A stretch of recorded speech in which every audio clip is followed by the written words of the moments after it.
Say suppose if a person is allergic to dust might, so ఏం చేయొచ్చు dust మైట్ని మనము అంటే అవాయిడ్ చేయడానికి ఏం చేయొచ్చు అని అంటే, మన ఇంట్లో ఎక్కడెక్కడ ఉంటుంది ఆ డస్ట్ మైట్ అంటే మెయిన్లీ మన కార్పెట్స్లో ఆర్ డోర్ మ్యాట్స్లో.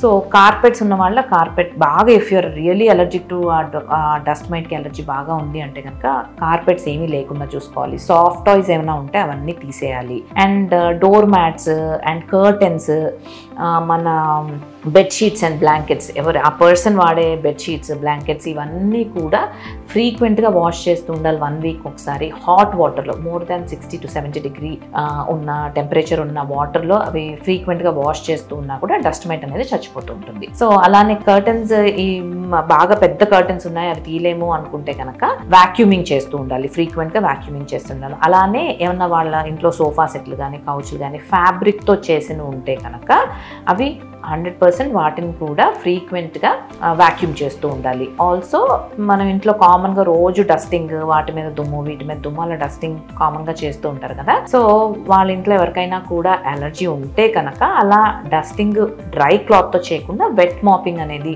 వెట్ క్లాత్ తోటి డస్టింగ్ అనేది అలవాటు చేసుకుంటూ ఉండాలి. సో ఇలా చేస్తే కనుక మోస్ట్లీ మనం ఆ డస్ట్ మైట్ నుంచి కొంచెం